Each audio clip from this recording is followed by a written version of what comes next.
তো আজকে আলোচনা করব যে আমরা যদি বাড়িতে এসি লাগাতে চাই তাহলে বাড়িতে এসি লাগানোর আগে আমাদের কি কি কাজ করা প্রয়োজন বা যেই কাজগুলো করলে পরে আমাদের কিন্তু এসিটা লাগাতে কোনো অসুবিধা হবে না বা দৌড়াদৌড়ি করতে হবে না। দেখা গেল টেকনিশিয়ান এসছে, আমাদেরকে এটা আনতে হচ্ছে ওটা আনতে হচ্ছে এবং বিভিন্ন রকম প্রবলেম ফেস করতে হচ্ছে। যেমন আমাদের বাড়ির যে সার্ভিস কেবল রয়েছে, মানে মেইন তার যেটা আমাদের মিটারে আসছে সেটা কেমন থাকা প্রয়োজন, আমাদের ওয়ারিংটা থাকা কেমন প্রয়োজন আছে, 1.5 টন এসি লাগালে পরে আমাদের যে কানেকশনটা করা প্রয়োজন সেটা কত এর তার দিয়ে করা প্রয়োজন। এই বিষয়গুলো নিয়ে আমি জাস্ট আলোচনা করব। তাহলে কি হবে, আপনাদের এই নলেজটা থাকলে পরে আপনারা যখন বাড়িতে প্রথম এসিটা লাগাবেন তখন কিন্তু একদিনেই আপনার কাজ কমপ্লিট হয়ে যাবে। এবং আমাদের যদি লোড নিয়েও কথা বলবো, কারণ আমাদের বাড়িতে যে ডোমেস্টিক ইলেকট্রিসিটির লাইন থাকে তার কিন্তু লোড বেশি দেয়া থাকে না, সেই জন্য আমরা যখন এসিটা লাগাবো সেই মুহূর্তে কিন্তু আমাদের ইলেকট্রিসিটির লোডটাকেও বাড়াতে হবে। তো সমস্ত বিষয় নিয়ে আলোচনা করব এবং কত কি খরচা হতে পারে বা কি ধরনের খরচা আসতে পারে সমস্ত বিষয়গুলো নিয়ে কিন্তু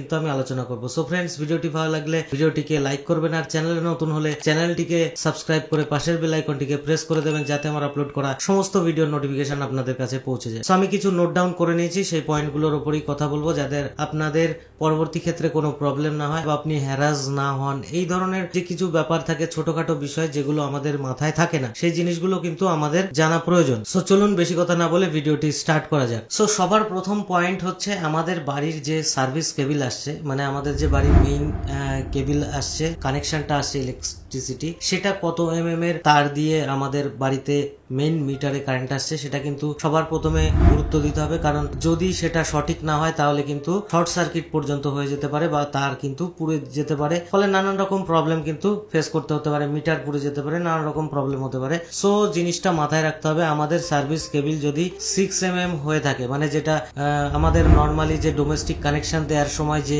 নর্মাল বোর্ড থেকে ডিসিএল বা সিএসসি থেকে যে তার প্রোভাইড করা হয় সেটা দিয়ে যদি লাগানো থাকে তাহলে কিন্তু আমাদের সবার প্রথমে ওই সার্ভিস কেবলটাকে পরিবর্তন করতে হবে। এই জিনিসটা কিন্তু মাথায় রাখতে হবে। এবার আপনি যদি সার্ভিস কেবলটা পরিবর্তন না করে লাগান তাহলে আপনি ব্যবহার করতে পারবেন না তা কিন্তু নয়, কিন্তু ওই সার্ভিস কেবলটা বেশি দিন কিন্তু লাস্টিং করবে না, আপনাকে সেই পরবর্তী ক্ষেত্রে চেঞ্জ করতেই হবে। বা এমন টাইমে আপনার তারটা প্রবলেম হয়ে যাবে, সেই মুহূর্তে কিন্তু আপনি চেঞ্জ করতে পারবেন না, হয়তো আপনার কিছুটা সময় ভোগান্তি হতে পারে। সো আমার মতে বলে যে আপনি যদি 1.5 টনের এসি পারচেস করে বাড়িতে লাগানোর কথা চিন্তা করছেন তার আগে কিন্তু আপনার বাড়ির সার্ভিস কেবলটাকে পরিবর্তন করতে হবে। মিনিমাম 10 এর যে সার্ভিস কেবল রয়েছে সেটাকে কিন্তু আপনাকে লাগাতে হবে। এবার 10 এর সার্ভিস কেবলের কেমন দাম? 10 এর সার্ভিস কেবলের কিন্তু খুব একটি দাম নয়। ইলেকট্রিসিটির পোল থেকে যদি আপনার বাড়ির মেইন যেটা হয়, মানে বাড়িতে আসতে গেলে মিনিমাম আপনার 1000 থেকে 1200 টাকার তার হলেই পরেই কিন্তু আপনার কমপ্লিট হয়ে যাবে 10 এর তার। তো এটা সবার প্রথমে আমাদের কিন্তু সার্ভিস কেবলটাকে দেখতে হবে। তারপরে যেটা আমাদের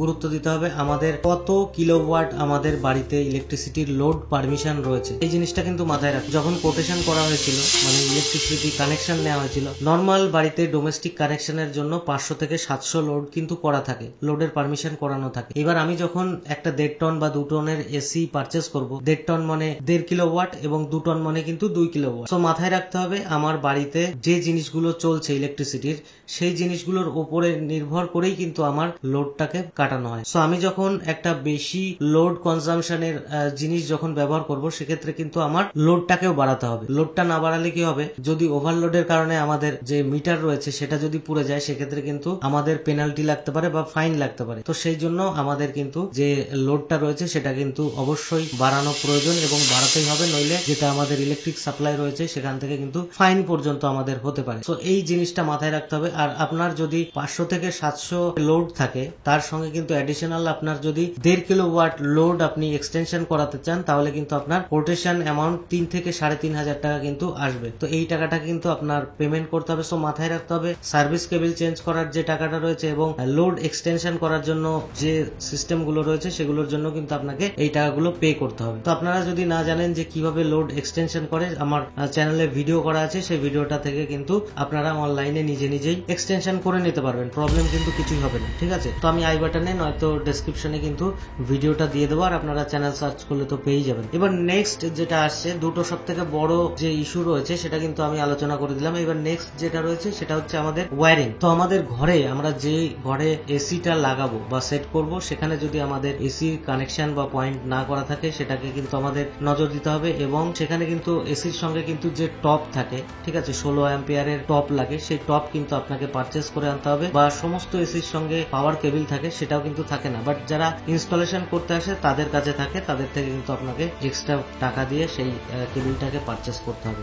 এই জিনিসটাকে মাথায় রাখতে হবে। আর আপনি যদি 1.5 টনের এসি পারচেস করেন তাহলে আপনার কিন্তু মাথায় রাখতে হবে যে আপনার মিটার বা মেন সুইচ যেটা রয়েছে সেখান থেকে ডিরেক্ট আপনার 2.5 mm এর যে তার রয়েছে সেটা দিয়েই কিন্তু আপনাকে ওয়্যারিং করতে হবে। অনেক সময় কি হয়, মানে অনেক বাড়িতে কি থাকে, অনেক পুরনো ওয়্যারিং থাকলে তখন কিন্তু 2.5 mm তার দিয়ে ওয়্যারিং করা থাকে না, বা অনেক চিন্তা ভাবনা করে যে আমি ফিউচারে এসি লাগাবো, তাদের কিন্তু তারা আগে থেকেই জানে এবং তারা সেইভাবেই করে থাকে। তো যারা নতুন লাগাচ্ছেন তারা কিন্তু এই বিষয়গুলো মাথায় রাখবেন, নইলে কিন্তু শর্ট সার্কিট হয়ে সারা বাড়িতে মানে প্রবলেম হয়ে যেতে পারে, সেটা আপনারাও জানেন এবং আমি আপনাদের সেটাকে আমি বারবার স্মরণ করিয়ে দিচ্ছি। এসি লাগালেই হবে না, তার জন্য সঠিক প্রিকশন নিয়ে আমাদেরকে লাগাতে হবে, কারণ একটা হেভি ওয়াটেজের প্রোডাক্ট কিন্তু আপনার বাড়িতে আপনি লাগাতে চলেছেন, ঠিক আছে, সেই জন্য আপনাকে কিন্তু সাবধানতা অবলম্বন করতেই হবে। তো সবার প্রথমে মাথায় রাখতে হবে যে আমাদের কিন্তু যদি 1.5 টনের এসি আমরা পারচেস করি তাহলে আমাদের 2.5 mm এর যে তার রয়েছে সেটা দিয়েই কিন্তু আমাদের ওয়্যারিং করতে হবে। এবং সাথে যেখানে আমাদের সুইচ থাকবে বা এসির স্টার্টার থাকবে তার পাশে অবশ্যই একটি কিন্তু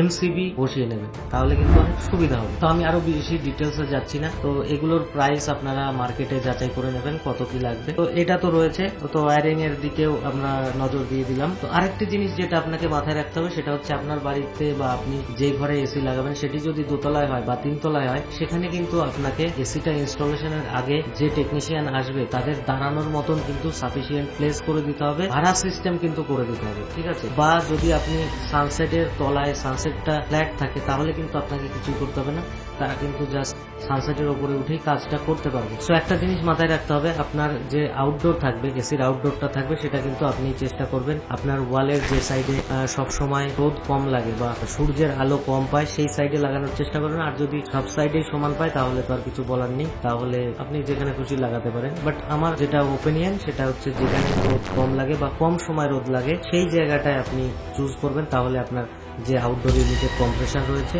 সেই কম্প্রেসারটা কিন্তু ভালো থাকবে এবং আপনার ইলেকট্রিসিটির যে বিলটা আছে সেটা কিন্তু অনেক কম আসবে। লাস্ট আমি আরেকটি পয়েন্ট নিয়ে আলোচনা করব যে কি কি জিনিস আপনাকে পারচেস করে। ধরুন ওই যে এসির যে 16 অ্যাম্পিয়ারের যে টপ রয়েছে সেটাকে আপনাকে এনে রাখতে হবে এবং আপনাকে ওয়্যারিংটাকে করিয়ে নিতে হবে, ঠিক আছে। এবং আপনাদের যখন এসিটা ইনস্টল করবে তখন কিন্তু দেওয়ালে গর্ত করবে, সো সেই জায়গাটাকে বন্ধ করার জন্য এক প্যাকেট হোয়াইট সিমেন্ট কিন্তু আপনাদের কিনে রাখতে হবে, নইলে যখন ইনস্টল করবে তখন আবার আপনাকে বাজারে ছুটতে হবে জিনিসটাকে আনতে। তো এই জিনিসগুলো মাথায় রাখবেন, এই জিনিসগুলো সমস্ত কিছু আপনি রেডি করে তারপরে কিন্তু ইনস্টলেশনে হাত দেবেন, তাহলে দেখবেন স্মুথ ভাবে কিন্তু আপনার এসিটা ইনস্টল হয়ে গেছে এবং কোনো প্রবলেমই কিন্তু আপনার আসবে না। তো সেফটির দিক দিয়ে কিন্তু আমি বিষয়গুলো আলোচনা করলাম, কারণ যা গরম পড়েছে ম্যাক্সিমাম সবাই কিন্তু চাইছে একটি বাড়িতে এসি লাগানোর জন্য। এই বিষয়গুলি মাথায় রেখে আপনারা ইউজ করবেন বা এসি ইনস্টল করবেন, তাহলে কিন্তু আপনাদের কোনো প্রবলেম হবে না। এরপরে ভিডিও আমি ক্রিয়েট করে দেবো আপনারা কিভাবে আপনাদের জন্য সঠিক এসিটাকে চুজ করবেন বা 1 টন না 1.5 টনের এসি আপনারা পারচেস করবেন বা কোন কোম্পানির নেবেন, সমস্ত কিছু কিন্তু আমি আপনাদের পরের ভিডিওতে শেয়ার করে দেবো। এই ভিডিওতে কিন্তু পসিবল নয় কারণ ভিডিওটা অনেক লেন্দি হয়ে গেছে। সো ভিডিওটি কেমন লেগেছে ভিডিওটির কমেন্টস বক্সে কমেন্টস করবেন, আর চ্যানেলে নতুন হলে চ্যানেলটিকে সাবস্ক্রাইব করবেন। ভালো থাকবেন, সুস্থ থাকবেন, দেখা হবে পরের ভিডিওতে অন্য কোনো টপিক নিয়ে। ধন্যবাদ।